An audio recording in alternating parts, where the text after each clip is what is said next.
تک آپ نبوت سے پہلے تھے وہ آپ کو امین مانتے تھے، صادق مانتے تھے، پلکیں بچھاتے تھے، اللہ کے رسول صلی اللہ علیہ وسلم آئے تو خوش ہو جاتے تھے مجلسوں میں.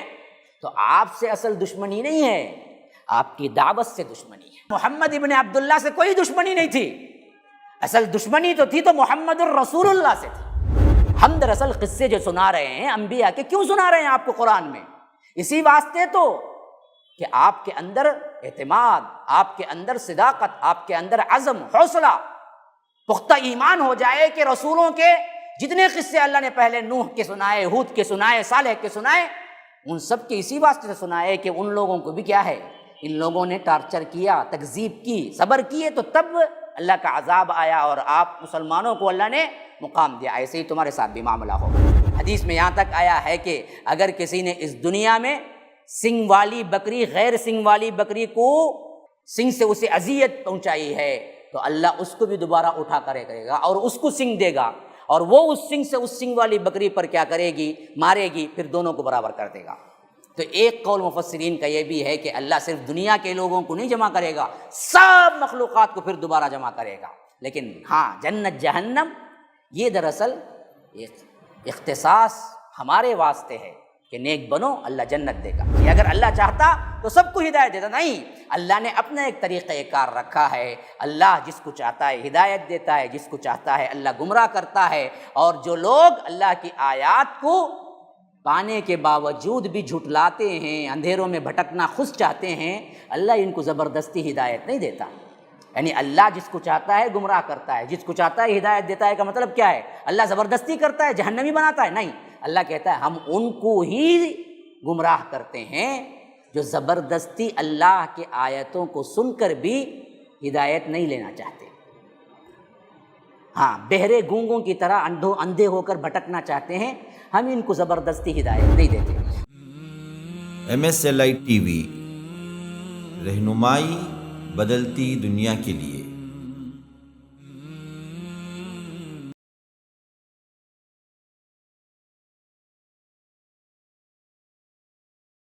اب دنیا کی زندگی کی حقارت اور اس کی کمتری کے بارے میں یہ آیت بہت اہم ترین ہے. وَمَا الْحَيَاةُ الدُّنْيَا إِلَّا لَعِبٌ وَلَهْوٌ، نہیں ہے دنیا کی زندگی مگر کھیل اور تماشا، اس کے علاوہ کچھ نہیں. اور یہ بات بھی بہت حقیقت، بہت ہی اہم ترین ہے سمجھنے کی. کیوں؟ اللہ نے فرمایا کہ جو لوگ اس کی زندگی کو وَمَا هَذِهِ الْحَيَاةُ الدُّنْيَا إِلَّا لَعِبٌ وَلَهْوٌ، یا بعض جگہ فرمایا کہ بعض لوگ جو اللہ تبارک و تعالی سے کفر کرتے ہیں وہ لوگ سمجھتے ہیں کہ یہ دنیا کی زندگی محض کھیل تماشا ہے.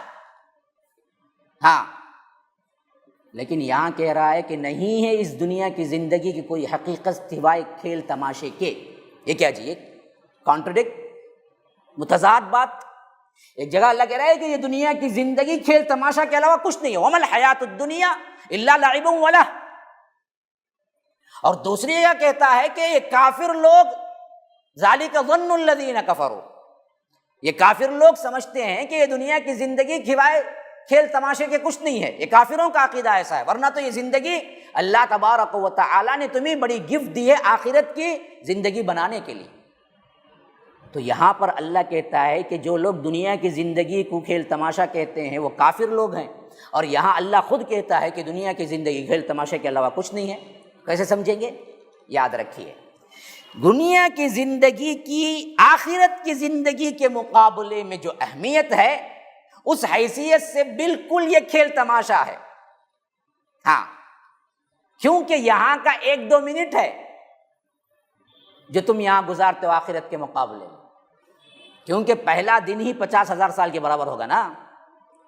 پہلا قبر سے اٹھ کے جنت میں داخل ہونے کا جو عرصہ ہے وہ کہیں اللہ نے فرمایا کہ فی یومن 50,000 سنہ، 50,000 دن کے برابر ہوگا، یا 1000 سنہ 1000 دن کے برابر ہوگا. تو ہماری زندگی 60-70 سال کا مقابلہ کر کے دیکھو تو 1-2 منٹ بھی نہیں ہوتا.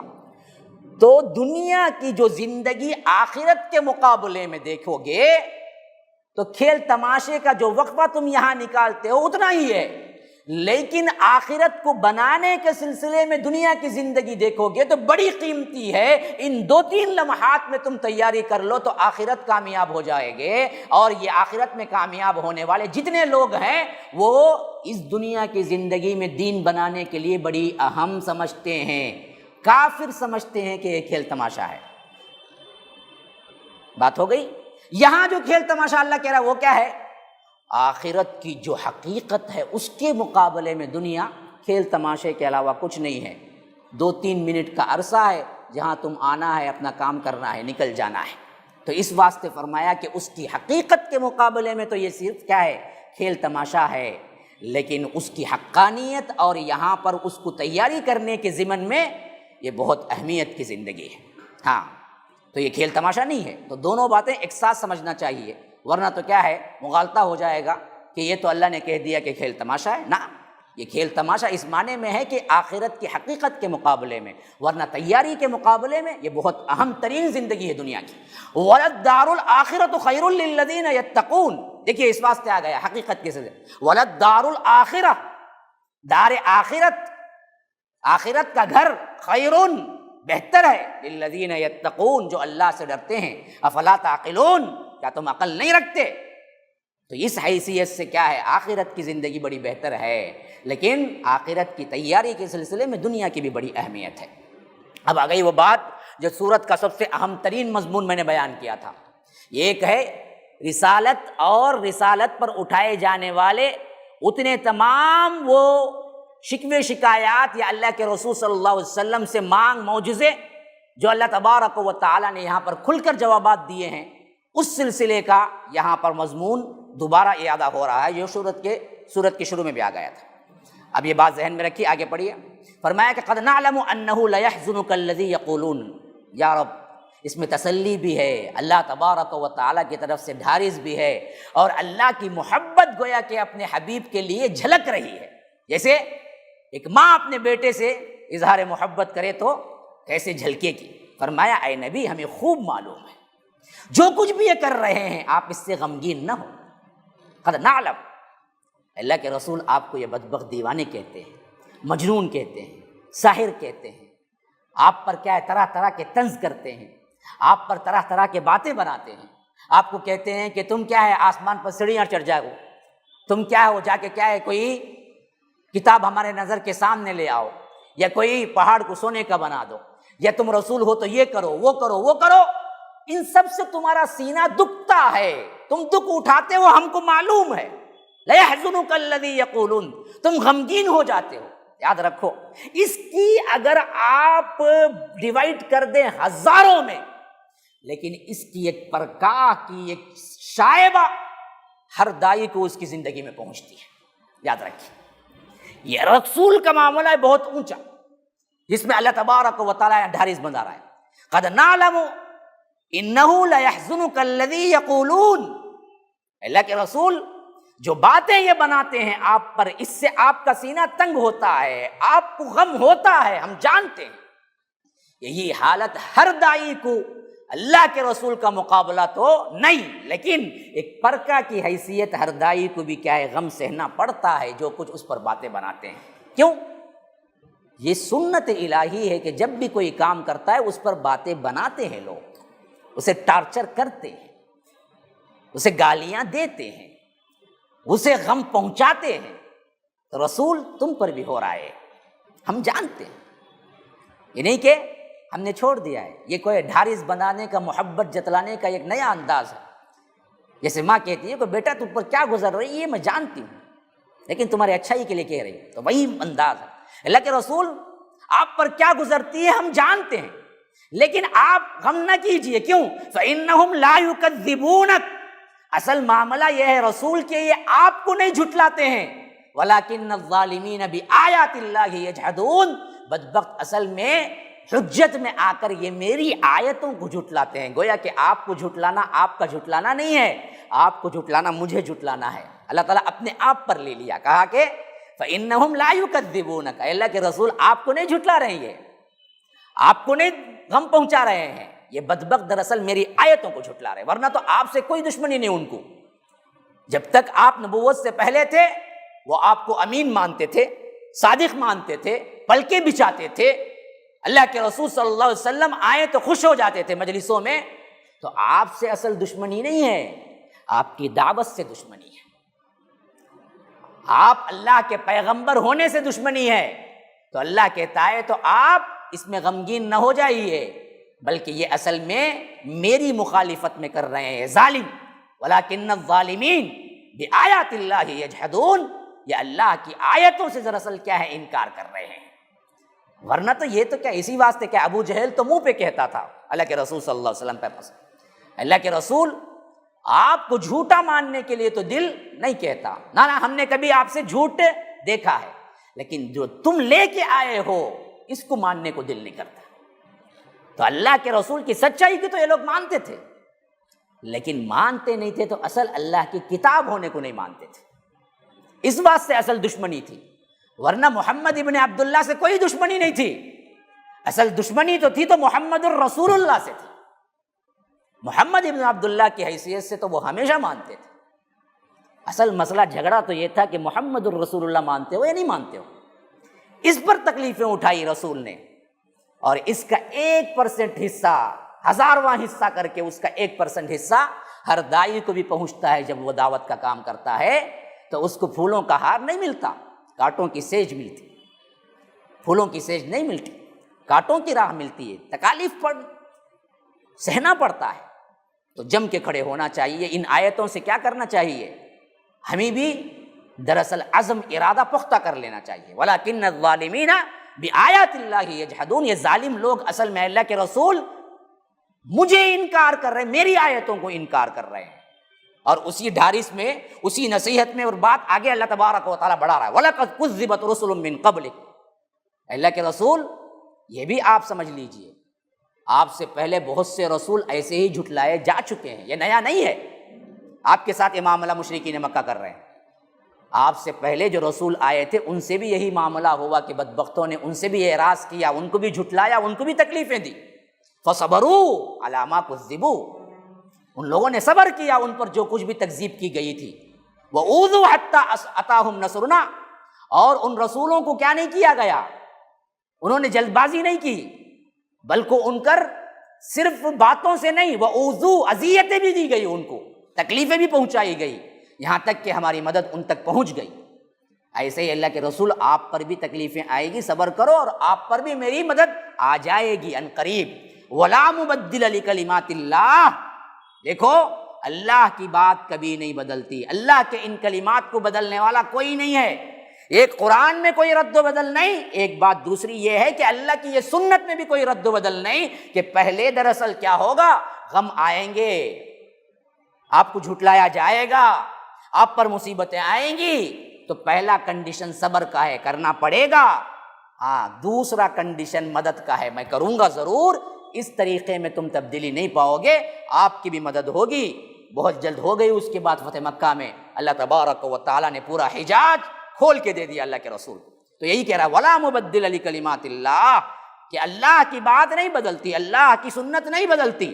وَلَقَدْ جَاءَكَ مِن نَبَإِ الْمُرْسَلِينَ، آپ کے پاس رسولوں کی خبریں تو پہلے آ چکی ہیں۔ ہم دراصل قصے جو سنا رہے ہیں انبیاء کے، کیوں سنا رہے ہیں آپ کو قرآن میں؟ اسی واسطے تو کہ آپ کے اندر اعتماد، آپ کے اندر صداقت، آپ کے اندر عزم، حوصلہ، پختہ ایمان ہو جائے کہ رسولوں کے جتنے قصے اللہ نے پہلے نوح کے سنائے، ہود کے سنائے، صالح کے سنائے، ان سب کے اسی واسطے سے سنائے کہ ان لوگوں کو بھی کیا ہے، ان لوگوں نے ٹارچر کیا، تکذیب کی، صبر کیے، تو تب اللہ کا عذاب آیا اور آپ مسلمانوں کو اللہ نے مقام دیا۔ ایسے ہی تمہارے ساتھ بھی معاملہ ہوگا۔ پھر فرمایا کہ وَإِن كَانَ كَبُرَ عَلَيْكَ إِعْرَاضُهُمْ، اب یہ گویا کہ چوٹی کی آیت ہے اس سورہ کی مضمون کے اعتبار سے۔ میں نے بتایا نا، توحید، رد شرک اور رسالت پر معجزہ نہیں ہونا ہے، کیوں نہیں دے رہا ہے معجزہ، اس پر کھل کر گفتگو اس سورت کا سب سے اہم ترین ٹاپکس ہیں۔ ان میں سے اس ٹاپک کا سب سے اہم ترین گویا کہ جواب اور آیت ہے، یہ یاد رکھ لیجئے، جو 35 ہے، گویا کہ یہ ناراضگی بھی ہے اور ایک طرح کا اللہ تبارک و تعالیٰ کا فیصلہ بھی ہے، جو سنا رہا ہے کہ رسول آپ کچھ بھی کر لیں، ہم معجزہ نہیں دیں گے۔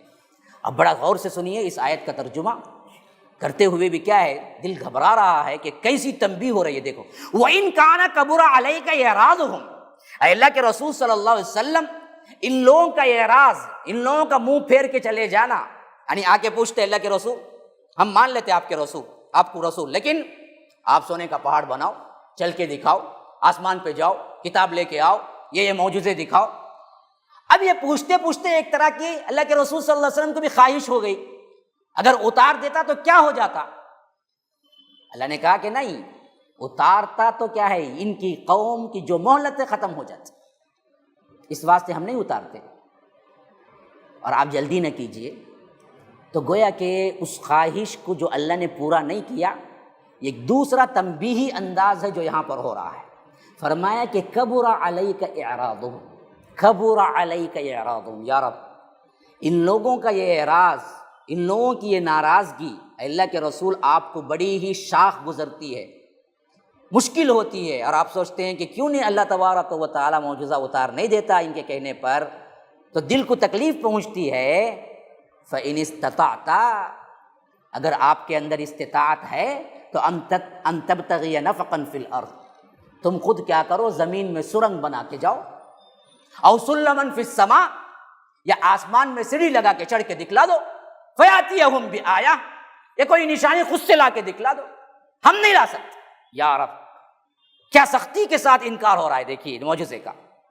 اگر آپ کو ان کا اعراض شاخ گزرتا ہے، فإن کان کبر علیک اعراضہم، ان مشرکین مکہ کا پوچھ کر اللہ تبارک و تعالیٰ کا معجزہ نہ دینا آپ کو شاخ گزرتا ہے، تکلیف ہوتی ہے، اور اگر آپ کر سکتے ہیں فإن استطعت ان تبتغی نفقا، اللہ کہتا ہے تو کر لو، پھر آپ جائیے، آپ اپنے زمین کے اندر کوئی سرنگ پیدا کر لیجئے خود، نفقا فی الارض، یا ان کے کہنے کے مطابق او سلما فی السماء، آسمان پر سیڑھی لگا کے چلے جائیے، فتأتیہم بآیہ، یا دراصل کوئی نشانی لا کے رکھ دیجئے، نہیں کر سکتے نا آپ، تو پھر تو کیا ہے، ہم جب چاہیں گے تبھی معجزہ دیں گے، آپ ان پر غمگین نہ ہو جائیے، یہ کہنے کا مطلب ہے۔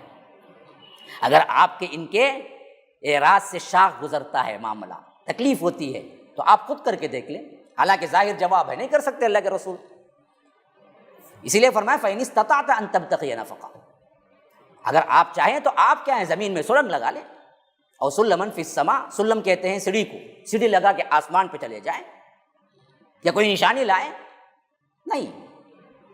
یہاں بات آ کے وہ بات کھل کے سامنے آ گئی جو میں نے سورت کے شروع میں بتایا تھا، مقصود یہی ہے کہ ایک تو پچھلی امتوں پر جب بھی مانگا گیا، جب دیا گیا، تو کوئی جو انہوں نے مانگا انہوں نے حق قبول نہیں کیا۔ دوسری یہ بات کہ اگر اللہ معجزہ دے دیتا تو پھر قریش مٹ جاتی، اور اللہ کو قریش کی قوم کو بٹانا مقصود نہیں تھا، تو معجزہ کیسے دیتا؟ تو وقتی طور پر جو مشقت یا جو پریشانی اللہ کے رسول کو ہوتی تو اس وقت ایسی آیتیں اتارتا، کہتا کہ اللہ کے رسول آپ صبر کیجئے، ہمارے پاس حکمت ہے کہ ہم کیوں نہیں معجزہ دے رہے۔ اب یہ بات میں نے کہا تو کسی نے کیا ہے بالکل جاہلانہ طور پر سوال کیا کہ آپ جو اوٹ پٹانگ تفسیر کر رہے ہیں، کیا اللہ تبارک و تعالیٰ نے شق قمر کا واقعہ نہیں دیا؟ میں نے کمنٹ میں پڑھا تھا کہ کوئی کیا ہے جاہل قسم کا انسان، خود جاہل ہے لیکن مجھ پہ کمنٹ کر رہا ہے، وہ کہہ رہا ہے کہ تم جاہل اوٹ پٹانگ تفسیر کر رہے ہو، کیا اللہ نے شق قمر کا واقعہ نہیں دیا تھا؟ معلوم ہونا چاہیے ایسے افراد کو کہ وہ خود جا کے پہلے پڑھ لیں، کسی پر کمنٹ کرنے سے پہلے اتنا تو خود جا کے پڑھ لیں۔ شق قمر کا مطالبہ ان لوگوں نے نہیں کیا، بات یہاں معجزے کی وہ ہو رہی ہے جس کا مطالبہ وہ کریں وہ اللہ نہیں دیتا۔ انہوں نے اللہ کے رسول سے یہ نہیں کہا کہ ہمیں چاند پھاڑ کے دکھاؤ، اگر وہ کہتے اور تب چاند پھٹتا نا پھر قوم قریش رہتی ہی نہیں۔ یاد رکھیے مسئلہ وہاں ہے کہ یہ جو پوچھ رہے ہیں نشانی، وہ نشانی اللہ اگر بتلا دیتا، جیسے انہوں نے نشانی مانگی، اونٹ نکل آئے، صالح کی اونٹنی نکلی، پھر قوم صالح برباد کر دی گئی۔ اسی واسطے شق قمر کا واقعہ جو ہے، چاند پھٹنے کا واقعہ، معجزتاً ہوا لیکن مانگنے پر نہیں ہوا۔ قریش نے یہ نہیں مانگا کہ آپ اگر رسول ہیں تو چاند پھاڑ کے دکھلائیے، اگر وہ مانگتے اور اللہ کے رسول چاند پھاڑ دیتے تو پھر قوم قریش مٹ جاتی۔ تو یاد رکھیے میں نے حصی معجزہ عطا نہیں ہوا کہنے کا مطلب یہ تھا میرے بھائی کہ اللہ تبارک و تعالی نے جو یہ مانگا ان لوگوں نے وہ نہیں دیا۔ ورنہ تو حصی معجزات تمام انبیاء سے بڑھ کر اللہ کے رسول کو دیے گئے، مومنین کے لیے دیے گئے۔ ہاں، اللہ کے رسول صلی اللہ علیہ وسلم کی انگلیوں سے پانیوں کا آبشار نکلنا معجزہ نہیں ہے، 2-3 آدمی کھانے کو ہزاروں آدمی کا کھانا بنا دینا معجزہ نہیں ہے، درخت کا چیخ مارنا معجزہ نہیں ہے، اللہ کے رسول صلی اللہ علیہ وسلم نے کلی کی تو کنویں میں پانی ابل کے آ جانا معجزہ نہیں ہے حصی۔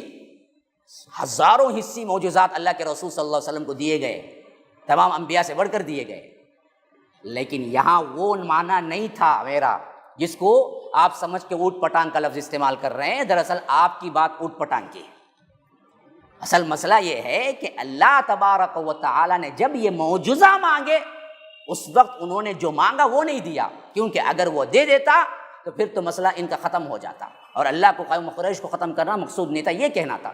اسی واسطے یہاں پر اتنی سخت بات کہی گئی کہ اگر آپ چاہتے ہیں اللہ کے رسول تو فَإِنِ اسْتَطَعْتَ أَن تَبْتَغِيَ نَفَقًا فِي الْأَرْضِ أَوْ سُلَّمًا فِي السَّمَاءِ فَتَأْتِيَهُم بِآيَةٍ، کہ آپ سیڑھی لگا لیں یہاں زمین میں سرنگ کرنا چاہیں کر لیں، لیکن آپ نہیں کر سکتے، تو اللہ جو کہہ رہا ہے اس پر صبر کریں، ہم اب ان کو معجزہ نہیں دکھلائیں گے۔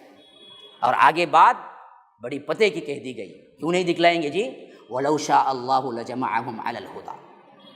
دیکھو سیدھی بات یہ ہے کہ اگر اللہ چاہتا نا سب کو متقی بنا دیتا، سب کو ہدایت یافتہ بنا دیتا۔ ہاں، اگر معجزہ دکھا کر مجبور کر کے ہی مسلمان بنانا ہوتا تو اللہ سب کو وہ ہدایت دے دیتا، معجزے کی ضرورت ہی نہیں پڑتی۔ اللہ چاہتا یہ ہے کہ معجزے کے بغیر ایمان لائیں، یہ لوگ اندیکھے رب العالمین پر ایمان لائیں۔ اسی لیے اللہ تبارک و تعالیٰ کہتا ہے کہ اللہ کے رسول آپ یہ بات اچھی طرح ذہن میں رکھیے کہ وَلَوْ شَاءَ اللَّهُ لَجَمَعَهُمْ عَلَى الْهُدَى، اگر اللہ چاہتا تو سب کو ہدایت پر جمع کر دیتا۔ فَلَا تَكُونَنَّ مِنَ الْجَاهِلِينَ، تو آپ دراصل کیا ہیں؟ جاہلوں کی سی باتیں نہ کریں یا رب، رسول کے لیے تنبیہ، فَلَا تَكُونَنَّ، آپ نہ ہو جائیں من الجاہلین، جاہلوں کی سی باتیں کرنے والے۔ جیسا کہ اللہ تبارک و تعالیٰ نوح کو فرمایا جب انہوں نے کہا کہ اے اللہ میرا بیٹا غرق ہو گیا اور تیرا وعدہ ہے کہ میری اولاد کو تو حفاظت کرے گا، تو اللہ کہا کہ انہ لیس من اہلک انہ عمل غیر صالح فلا تسألنی ما لیس لک بہ علم انی اعظک ان تکون من الجاہلین۔ نوح میں تمہیں وضاحت کر رہا ہوں، میں تمہیں واعظ کر رہا ہوں کہ تم جاہلوں کی سی باتیں نہ کرو۔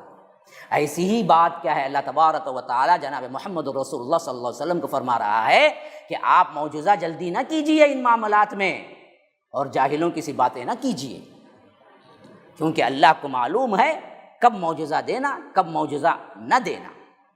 یہ دراصل اللہ تبارک و تعالی نے ڈیسائیڈ کرنا ہے۔ اب آگے پڑھیے، انما یستجیب الذین یسمعون والموتى یبعثهم اللہ ثم الیہ یرجعون، بات تو وہی قبول کرتے ہیں جو سنتے ہیں۔ بہت بڑی بات ہے نا جی، جو سنتا نہیں وہ کہاں قبول کرے گا؟ اور رہے مردے تو اللہ ان کو اٹھائے گا، پھر وہ اسی کی طرف لوٹا دیے جائیں گے، اسی کی طرف پلٹنا ہے۔ یعنی اللہ کے رسول زبردستی معجزے دکھا کر سنوانا ہوتا تو ہم سب کو ہدایت پر ہی جمع کر دیتے۔ اصل مقصد یہ ہے معجزہ نہیں دینے کا کہ یہ لوگ اصل بات سننا ہی نہیں چاہتے ہیں، قبول کرنا ہی نہیں چاہتے ہیں۔ ایسے لوگوں کو ہم جبراً کیوں زپائیں؟ اس لیے فرمایا کہ انما یستجیب الذین یسمعون، جو لوگ اصل میں قبول کرتے ہیں وہی لوگ ہیں جو سنتے ہیں، سننے کو ہی تیار نہیں ہیں تو قبول کہاں کریں گے یہ بدبخت؟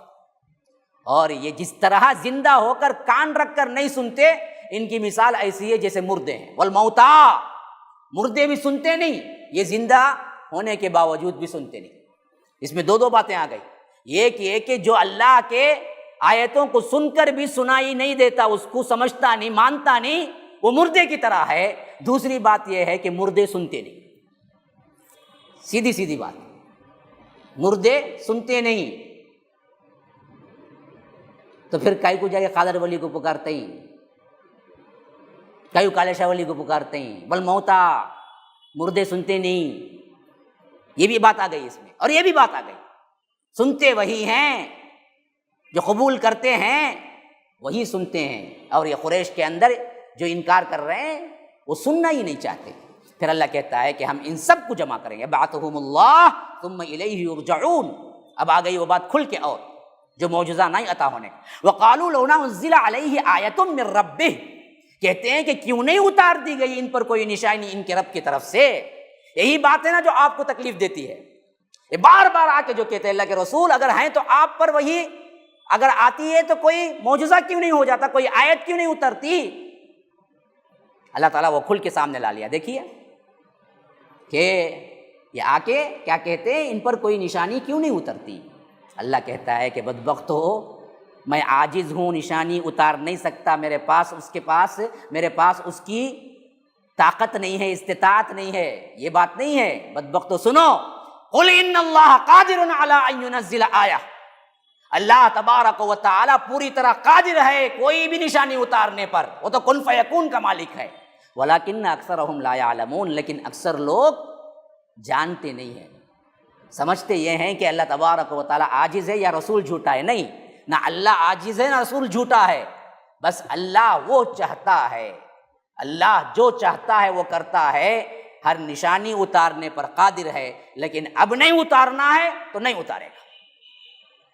اور یہ بھی کس واسطے؟ تمہاری اچھائی کے واسطے، میری اچھائی کے لیے نہیں جی۔ اتارتا معجزہ اس واسطے نہیں ہوں کہ اگر اتار دے تو میری سنت طریقے کے مطابق پھر تمہاری مہلت ختم ہو جائے گی، اس واسطے اللہ کہتا ہے وَلَٰكِنَّ أَكْثَرَهُمْ لَا يَعْلَمُونَ۔ بدبختو تم دراصل سمجھتے نہیں ہو، اکثر لوگ اللہ کی یہ سنت کو پڑھنے کے باوجود، اقوام عالم کی تاریخ کو دیکھنے کے باوجود پھر مانگ رہے ہیں، ورنہ تو یہ ان کے لیے اچھا نہیں ہے، اس واسطے ہم نہیں اتارتے۔ وَمَا مِن دَابَّةٍ فِي الْأَرْضِ وَلَا طَائِرٍ يَطِيرُ بِجَنَاحَيْهِ إِلَّا أُمَمٌ أَمْثَالُكُمْ، نہیں ہے زمین پر چلنے والا کوئی بھی جانور، نہ کوئی پرندہ جو اپنے دونوں بازوؤں سے اڑتا ہے، مگر وہ بھی تمہاری طرح کی امتیں ہیں۔ الا امم امثالکم، مخلوقات میں تم ہی ایک مخلوق نہیں ہو۔ اللہ کہتا ہے کہ تمہاری طرح ہزاروں جاندار مخلوقات ہیں، تم دیکھتے نہیں ہو؟ پرندوں کی ایک مخلوق ہے، جانوروں کی ایک مخلوق ہے، اڑتے ہوئے پرندوں کی ایک مخلوق ہے، ہزاروں اقسام ہیں، یہ سب تمہاری ہی طرح کے میل جول کے ہیں، وہ بھی کھاتے پیتے ہیں، ان کے لیے بھی زندگی ہے، موت ہے۔ ان تمام جانوروں، پرندوں، کیڑے مکوڑوں، رہنے سہنے کے جتنے طور طریقے ہیں اور نظام ہیں، یہ سب دراصل کیا ہے؟ اللہ تبارک و تعالیٰ کہتا ہے کہ ہم نے دراصل یہ سب چیزیں ان کو دی ہیں اور تم کو بھی دی ہیں۔